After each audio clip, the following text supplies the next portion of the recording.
And who's the number one contender now? You're now being chased, right? You were doing a little bit of chasing in terms of trying to get that unified, but who in your mind is the number one contender now for the heavyweight title belt? Oh, that's I'm more than happy being chased. That's fantastic. I would rather be the hunted as opposed to the hunter, because I've been chased. I don't like chasing fights. I like just being the guy and everyone comes to me. That's fantastic.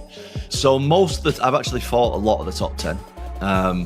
One of the guys I've not fought is Ciryl Gane, a French guy. That's a fight that I was actually chasing that fight a few times before. He was ducking and diving around himself a little bit, so he is due a little bit of a beating off me. I look forward to that. Couple more guys down the rankings. A Brazilian guy, Jailton Almeida, I've not fought. There's a guy I've already beat called Alexander Volkov, who's doing really well for himself as well. So who knows? You never know in the heavyweight division. There's a couple of up-and-coming guys who I've not mentioned as well. So there's some good fights to be made over the next couple of years for sure. If I were to say myself, it'd be great to see you fight Gane in London or in the UK somewhere as your next fight. Do you have any idea what you're doing next and when you'll be back in the octagon? I do, but I also want to keep my job. So there's not much I can say on it, to be honest. But will you be fighting this year? I'm going to be fighting hopefully twice this year. That's my plan. Oh, wow. At least I think I've wasted enough time. Any sport in the world, you can have somebody hold your career back. Yep. I've been almost a year inactive with no prospects of anything. Just be ready, and we'll just let you know. Yeah. And then it's kind of difficult, like mentally, to. Oh yeah. This is the fight against John Jones. Like, not the fight is another thing. Yeah. This is the tricky bit where I really have to stay switched on, stay motivated, and I'm trying my best. I'm trying. It's tough. As you said a minute ago, no one really knows what's going on behind the scenes apart from me. Exactly. You're in office cooking. I train all the time anyway. Just because I'm not going to fight doesn't mean I don't train. Like, I honestly can see John's point of view. I get it. Yep. I get it. It's just about the title for me. Yep. I just want the title. That's it. Yep. Does nothing else really matter. So you're like, let me do my thing. Let me fight. I just want to fight. And I think that's the respectful way to go about it. It's like, you don't care if it's John, and it's no disrespect to John. It's no disrespect to anybody out there. You're just trying to fight. Yep. I just want to fight. Yep. Gane idea. He was the one who delayed and delayed and delayed till Francis was out the fucking door. He could have fought Francis a long time ago. If he'd just taken the chance of going up the heavyweight earlier, we could have had him versus a prime Cain Velasquez. Cain Velasquez was 240. John Jones is 260, 265. And you're telling me Cain Velasquez was too big for him? What a load of shit. Stipe Miocic could have fought him in his prime, another one who was no bigger than John Jones. So when he's giving it the big and being like, oh, well, people always think someone's going to come and dethrone me. And yeah, I get the narrative. That was the way at light heavyweight. There was always that next guy coming up. But you ain't never fought an animal like Tom Aspinall, who is as quick on his feet, who has the speed that he does at 260 pounds, who has the heavy hands that he does. You have never been in there with a beast like that. It's just not happened. I'm not saying that means Aspinall wins, but for people to do the Tyson Fury thing of going, oh, well, he's always won, so therefore he always will win. And I mean, as far as Curtis Blades go, there was also a lot of people thinking it could have gone over a round and a half. And I mean, you don't like second rounds. Like, what do you have against second rounds, Tom Aspinall? Absolutely nothing. His coach said in the build-up, we're going to drag him into deep water. We're going to drag him to the later rounds. So I was preparing myself for the later rounds. You know what I mean? That was me. I was going slow in there, man. That wasn't me trying to knock him out at all. I never looked for the finish. I was like they're saying they're going to drag me into deep water. I'm going to look in the camera and say, somebody drag me into deep water. I'm telling you, I want to feel what it's like. I want to see if I can swim or not. John Jones, if you can drag me there, take me there.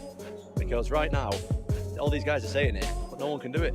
John Jones couldn't knock the skin off a rice pudding. We have had stuff to do in the same building for like 4 or 5 days in a row, and I've not run into him yet, which is a bit weird. How many times can this be a coincidence? The honest answer is I don't know if it is a coincidence or not, but I'm not even bothered about fighting John. I think everyone gets it very confused, especially John. I just want the heavyweight title, that's all. I deserve it. We have coincidentally missed each other a lot of times. Actually, that one clip, I didn't even know he was there.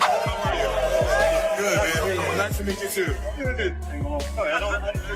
I've not seen John, actually. We haven't like directly crossed paths. We've just been in the same room a couple of times.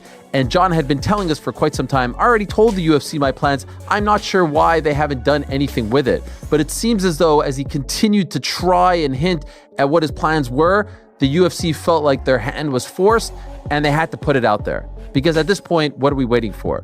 Now, Tom Aspinall is coming to Las Vegas this week. He will be there back end of the week.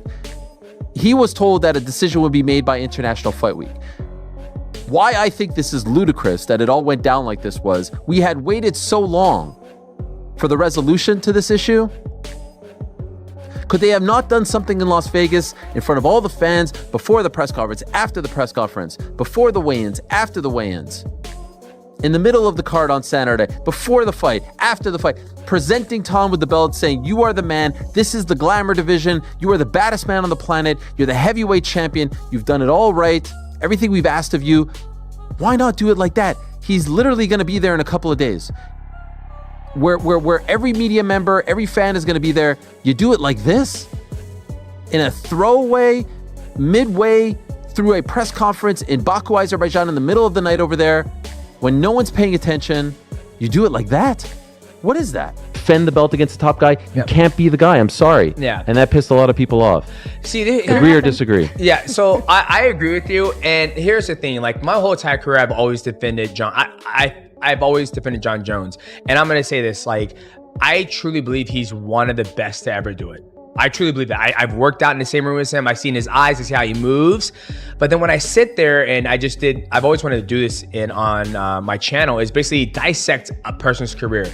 Go to the very first time they got into the UFC and just go through the whole entire thing.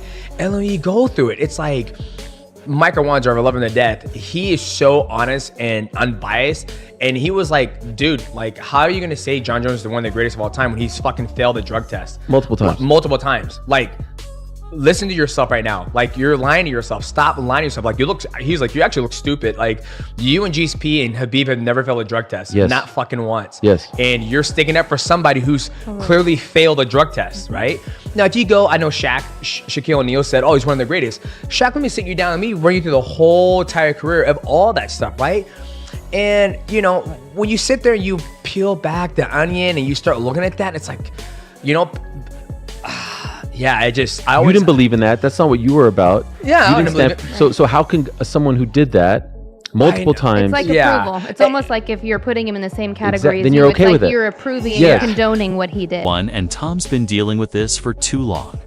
Behind the scenes, he stayed ready, training hard, and staying focused. He's even hinted more than once that he's preparing for anyone. I'm training for 4 different styles. Right now, he said recently, and that alone shows just how messy and uncertain this whole situation really is. Because Undisputed title, that's really what I was chasing the whole time. I was never really chasing one guy. John Jones was always just a bonus because of the stuff, because of the resume that he's got and because of the name that he has and the status that he holds within the sport. Like, he's so well respected. I think that would have been a great scalp for me to have on my resume. But ultimately, I was chasing the belt. I was chasing being the #1 heavyweight fighter in the world, which I am, and I can say that I am now, especially with John not around and he's retired and that's behind us. But ultimately, the thing that I wanted really was the belt. The fact that John's left the sport. Obviously, it would have been better for me career-wise to have that name. Financially, it would have been great as well. But the thing that I was ultimately chasing was the heavyweight title. And how do you think about John's decision? Do you view it as a strategic dodge, or do you view it as a genuine sort of closing of that chapter in his legacy? I think that he's entitled to do whatever he wants. To be honest, I'm not. He's done way more in the sport than I have, so he should do whatever he feels is right. Speaking as just a fighter here, if it was so public.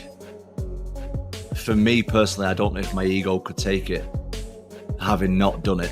But that's honestly, that's his prerogative. I don't hold any ill will against him for it, and I'm happy to move on with my career now that it's over. Because you got to remember, I've not fought for nearly a year now because of this, and I've been healthy the whole time. I've been in the gym the whole time. I've been doing exactly what I'm supposed to do as a high-level operating athlete. at the elite level. So I'm glad that that is behind us now. Do you, in part, I guess, take this as a bit of a compliment that there was such huge public pressure for him to fight you, and actually the route that he chose was to retire instead of fighting you? I mean, that's quite a compliment for someone of Jon Jones' stature. I try not to let my ego take control of me. I could see why people would think that. But to me, it's just like... Nah, man, Jon's retired. What are we talking about, guys? This is... Jon, you guys don't follow Jon on social media? I don't follow him on social media. He said that... No, me too, actually. Me too, but the guy is living his best life. He's had a fantastic career, we all know. We know Jon's a religious man, so I want to say God bless him moving forward in what he does with his life and his career. And, you know, we move on. We move on. I'm the undisputed heavyweight champion of the world. I'm ready to take on all comers, get this division moving again. Us guys have been waiting around too long. You know, the contenders are getting sick of it. Everybody's getting sick of it. Even the fans are getting sick of this stuff. So Jon's retired. To imagine being the UFC heavyweight champion, but still not knowing who you're defending your belt against. Some insiders believe the UFC has been scrambling ever since. Jon retired, trying to set up the biggest fight they can. But others think they've just been stalling, protecting certain reputations, and dragging this out way longer than needed. Because right now I've been thinking about that whole situation and being held up and frustrated for almost a year.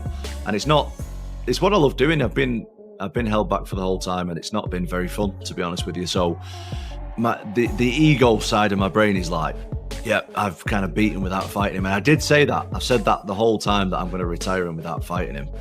But I don't kind of want to harp on about that, really. I want to kind of just put that behind me and move forward on my own path now. I hear you. And, Jon Jones is an unpredictable individual. So there's still a possibility that retirement wasn't a legit retirement, and that he might get a bit bored and end up, deciding that he wants to come back and fight you. Is that something that you would consider if that were to happen? I'm sure with where he's at, he can jump the queue anytime he wants. So, this time of year down the line, we'll have another 3 or 4 contenders knocking on for a title shot, I'm sure. But anytime someone like him wants to step up and say, listen, I want to fight again, they're going to get an immediate title shot. So I'm never going to count that out. And I'm sure that maybe he's, I'm in a spot in my career where there's not all that much footage out there on me. Maybe he sees something on me in the next few fights and he thinks, you know what, I can beat this guy. I'm going to come back and beat him. So mentally, I'm never counting that out. I think that the fight is always, it could always pop back up and come back around on me. So that's something that I would obviously accept. But as I said before, I think a lot of people get it confused over the last kind of 10 months-ish, is that I was chasing Jon Jones. That was never the case. I was chasing the undisputed heavyweight title. That's it. So if I do get the opportunity to put Jon Jones on my resume, of course I'll accept that with open arms. But if not, I'm content. I'll move forward and I'll. I heard Jon Jones, just as he predicted, Tom Aspinall over a year ago, I think, said, "I will retire this man without even having to fight him. He's never going to fight me." And despite all the umming and ahhing and all the fucking pretending that he was going to actually ever get in the cage with Tom Aspinall, Jon Jones has done what we always knew he was going to do. He's tucked tail and ran. Imagine calling yourself a goat and yet behaving like such a duck. I mean, this is like back in the playground. Jon Jones has got a bike. Tom Aspinall's come over and goes, "Give us your bike now." What you have to do then is fight. You have to defend what your shit is and say, "No, you're not going to take this." And do you know what Jon Jones did? "You have it. I don't want to fight. You can have it." This is unbelievable. The greatest of all time. What a load of shit. I'm sorry. Never going to call him the GOAT ever again. Because being the greatest of all time is not just about winning. And that's what Jon Jones doesn't understand. It's about how you conduct yourself throughout the whole of your career. Are you willing to fight the biggest challenges, the biggest tests, go in there and test yourself against everyone? And Jon Jones proved, without a shadow of a doubt, his biggest test, stepped up and he bottled it well and truly. Remember this clip from over a year ago when Jon actually met Tom in person? Respect, man. All the best. Respect. All the best. Do a quick picture. Sure. Yeah? Let's get it. A face off. Okay. He wouldn't even face off with Tom Aspinall, let alone get in a cage with him. And after all of the fannying around and waiting for John Jones to man up and strap his balls on and defend his heavyweight title, because you've never really earned it. You beat a guy who wasn't even the champion. You beat Stipe. Oh my God, what a farce that fight was. That will go down as the most pointless, pathetic fight I can imagine in a world title fight. I honestly can see John's point of view. I get it. Yep. I get it. It's just about the title for me. Yep. I just want the title, that's it. Yep. Does nothing else really matters. So, yeah, I get it completely. Get his point of view. Get what everybody's saying. Completely understand. I just want to prove. Tom's had enough. He's told fans he won't waste his prime waiting around anymore. He's made it clear if it's Ciryl Gane, he's ready. If it's Paris in September, he'll be there. If it's someone else, he'll sign the contract. Today, but the UFC needs to act fast because Aspinall isn't just a temporary champ. He's the real deal, the heavyweight champion.